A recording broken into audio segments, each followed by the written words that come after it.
लोग अपने जीवन में संघर्ष इसलिए कर रहे हैं क्योंकि उन्होंने अपने मन की प्रकृति को समझने की कोई कोशिश ही नहीं की है। कहते हैं कि मैं बंदरों के बारे में नहीं सोचना चाहता, आप एक प्रण लीजिए कि अब से मैं बंदरों के बारे में नहीं सोचूंगा। पूरा दिन आप केवल बंदरों के बारे में ही सोचते रहे। एक भिक्षु होने के नाते एक ब्रह्मचारी होना कोई प्रतिज्ञा नहीं है कि मैं औरत को स्पर्श नहीं करूंगा। तो जिस व्यक्ति ने वो किया जिसकी जरूरत थी, उसने औरत को वहीं छोड़ दिया, और वो जो औरत से बचने की कोशिश कर रहा है वो हर वक्त उसी के ख्याल से भरा हुआ है। अगर आप किसी चीज के लिए कहते हैं कि मैं वो नहीं चाहता, तो केवल वही चीज होगी, क्योंकि इस मन में कोई घटाना या विभाजन नहीं होता। आप अपने मन से एक भी विचार को जबरदस्ती नहीं निकाल सकते। आप चाहे जो भी करने की कोशिश करें, उसमें बस एक और जुड़ जाता है।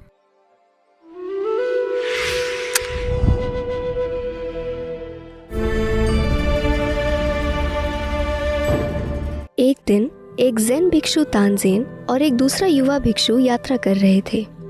उन्होंने एक सुंदर युवती को देखा जो तेज बहाव वाली नहर को पार नहीं कर पा रही थी। तानसेन ने मदद का प्रस्ताव रखा और उसे नहर के पार ले गया। उसने युवती से विदा ली और दोनों भिक्षुओं ने अपनी यात्रा जारी रखी। कुछ दिनों की यात्रा के बाद उस युवा भिक्षु ने तानसेन की ओर मुड़कर बहुत विचलित आवाज में पूछा, मेरे ख्याल से हम भिक्षुओं को औरतों से बचना चाहिए। आपने उसे इस तरीके से क्यों उठाया? तानसेन ने जवाब दिया, कैसी औरत? ओह, तुम्हारा मतलब वहाँ पीछे मिली औरत से है। मैंने तो उसे बहुत पहले नीचे उतार दिया था। क्या तुम अब भी उसे ढो रहे हो? जब तानसेन ने कहा कि युवा भिक्षुक अब भी उसे ढो रहा है, उससे उसका क्या मतलब था? देखिए, मन की प्रकृति ऐसी है कि लोग अपने जीवन में संघर्ष इसलिए कर रहे हैं क्योंकि उन्होंने अपने मन की प्रकृति को समझने की कोई कोशिश ही नहीं की है। मन का एक बुनियादी पहलू यह है कि आप जो भी कहते हैं कि मैं नहीं चाहता, वही आपके मन की प्रकृति बन जाता है।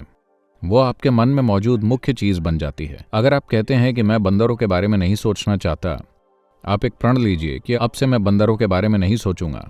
पूरा दिन आप केवल बंदरों के बारे में ही सोचते रहेंगे। अगर आपने ऐसी कोई प्रतिज्ञा नहीं की है, तो शायद आप बंदरों के बारे में कभी न सोचें जब तक कि आप उन्हें देख न लें। तो एक भिक्षु होने के नाते एक ब्रह्मचारी होना कोई प्रतिज्ञा नहीं है कि मैं औरत को स्पर्श नहीं करूंगा। आपने अपने जीवन में कुछ अधिक ऊंचा हासिल करने की एक खास प्रतिबद्धता ली है, किसी चीज को छूने की, किसी दूसरे आयाम को जहां सांसारिक चीजें आपके लिए निरर्थक होंगी। लेकिन अगर वैसा नहीं हुआ है तो आप उसे एक कठोर प्रतिज्ञा की तरह करने की कोशिश कर रहे हैं। आपको लगता है कि किसी औरत को स्पर्श न करने से आप ब्रह्मचारी बन जाएंगे या आप एक भिक्षु बन जाएंगे। ऐसा नहीं है। किसी ऊंची चीज की आकांक्षा करने से आप एक भिक्षु नहीं बनेंगे।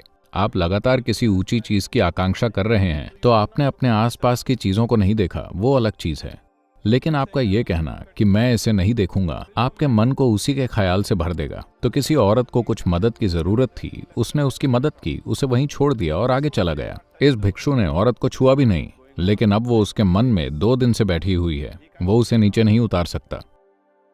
तो जिस व्यक्ति ने वो किया जिसकी जरूरत थी, उसने औरत को वहीं छोड़ दिया, और वो जो औरत से बचने की कोशिश कर रहा है वो हर वक्त उसी के ख्याल से भरा हुआ है। तो ये चीज औरत के बारे में नहीं है, ये किसी चीज के बारे में नहीं है, ये अपने मन की प्रकृति को समझने के बारे में है। अगर आप किसी चीज के लिए कहते हैं कि मैं वो नहीं चाहता, तो केवल वही चीज होगी, क्योंकि इस मन में कोई घटाना या विभाजन नहीं होता। आप अपने मन से एक भी विचार को जबरदस्ती नहीं निकाल सकते। आप चाहे जो भी करने की कोशिश करें, उसमें बस एक और जुड़ जाता है। जोड़ और गुणा ही होगा। आपके मन में कोई घटाना या विभाजन नहीं होता। तो आप किसी खास विचार को जबरदस्ती नहीं निकाल सकते। It is just that if your aspiration is something else, all these things may evaporate. बात बस इतनी है कि अगर आपकी आकांक्षा किसी दूसरी चीज की है तो ये सब चीजें भाप बनकर उड़ जाती हैं। आप पहाड़ की चोटी पर जाना चाहते हैं, आपका पूरा फोकस बस उसी पर है। अब तलहटी में क्या है आपको उससे मतलब नहीं है। अगर आप तलहटी को चकमा देने की कोशिश कर रहे हैं तो आप चोटी पर कैसे जाएंगे? आप कभी नहीं जाएंगे, है ना? अगर आप तलहटी से बचते हैं तो आप पहाड़ की चोटी तक कैसे पहुंचेंगे? आप कभी नहीं पहुंचेंगे। आपका ध्यान पहाड़ की चोटी पर केंद्रित है। आप तलहटी को पार कर जाएंगे और उस पर आपका ध्यान भी नहीं जाएगा। तो उसने औरत की मदद की, जो कोई बड़ी बात नहीं थी। शायद उसने ये भी नहीं सोचा कि वो आदमी है या औरत। किसी व्यक्ति ने मदद मांगी, उसने बस मदद कर दी और चला गया। लेकिन ये आदमी जो औरत से बचने की कोशिश कर रहा है, उसका मन उसी से भरा हुआ है।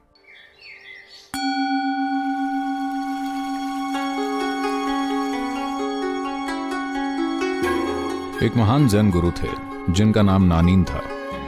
एक दिन आत्मज्ञान की खोज में एक कसाई उनके पास आया। वो ये संकेत कर रहे हैं कि तुम खुद बुद्ध ही हो, मेरे बराबर ही। वो सबसे ये कहते थे कि मुझे फर्क नहीं पड़ता भगवान के मन में क्या है, मुझे पता है मेरे मन में क्या है।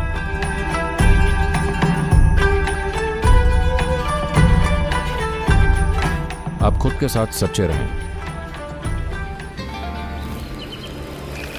और कुछ होने के लिए कहीं जाने की कोशिश ना करें, क्योंकि कहीं भी नहीं जाना है।